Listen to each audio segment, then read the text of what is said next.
I'm Rob Stevens, and I am the Research and Instruction Librarian. Today I'm going to talk to you about how at the library we used Kahoot for some of our Intro to Info Lit classes, which we had on the homepage of our library. You could find them in the student portal under Intro to Info Lit classes.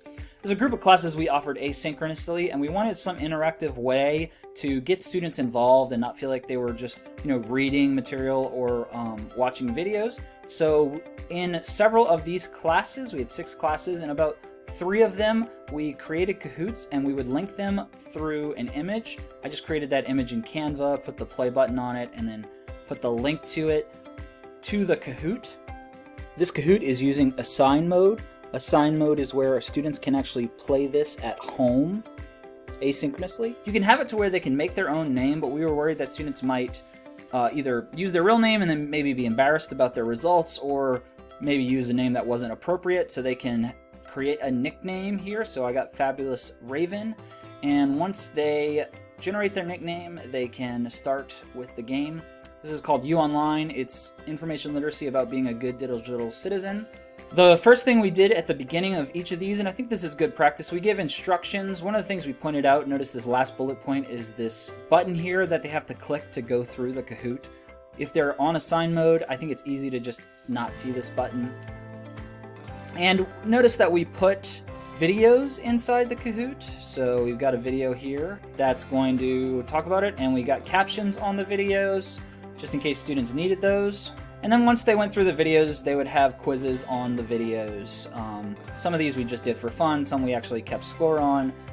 And so this is what Kahoot typically looks like. You can put an image here, and 4 options is kind of your standard. Once the student picks one, it'll tell them whether or not they got it right or wrong, and then they click next to go to the next question. So I'm going to hop on over to Kahoot and just kind of look at the back end here so that you can see how to make a Kahoot, what it is, and what it can do. There's a whole lot of capabilities here. When you get into Kahoots, this is what it looks like. We've got our challenges that we put out. Those are the assigned ones. I'm going to go to Kahoots here, and you can see that we've created several. And I'm going to go ahead and click Create a new Kahoot here. You can create Kahoots using these templates. I've never used the template. I usually just click Create, but the templates can be useful. Once you create a template, you've got your options here, and there's several things to pay attention to. The first thing is you always need text in this box, and the text can be anything, but you do have a character limit, and we did push against that character limit a couple times, so there's just nothing you can do about it. You typically want some sort of interactive material here. We often would, if we wanted to do a YouTube video, we would not put it here, because what we found is that it can play rather small. Like, this space on the screen is small, so putting a YouTube link we didn't find was useful. I'll show you how we did add our YouTube links. But you can upload your own image, and it'll just pull an image from your computer. You have to find the folder and then pull it. The other thing we found, and we did use, is there's a whole image library of royalty-free images. So if I typed in information, hit enter, there's all these different images that I can use. Maybe I just want this exclamation point. And then I would type in my questions, and I would need to click and let it know which one was right. So, and then you check this little box to show Kahoot which one is right. So we'll say that A is right.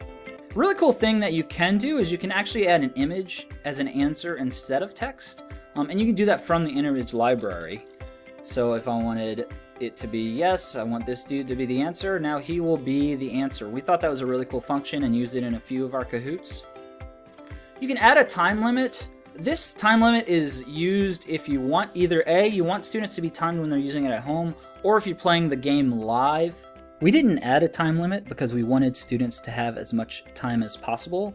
But if you want to turn the time off, I'll show you how to do that. But if you're using this for another purpose, you might want it to be timed for some reason. You can also assign points. The score is either 0, 1,000, or 2,000 points if you wanted to make questions more worth more value. I found that we would just use the 1,000-point questions, but occasionally there are ways to make it so that it's 2,000 points.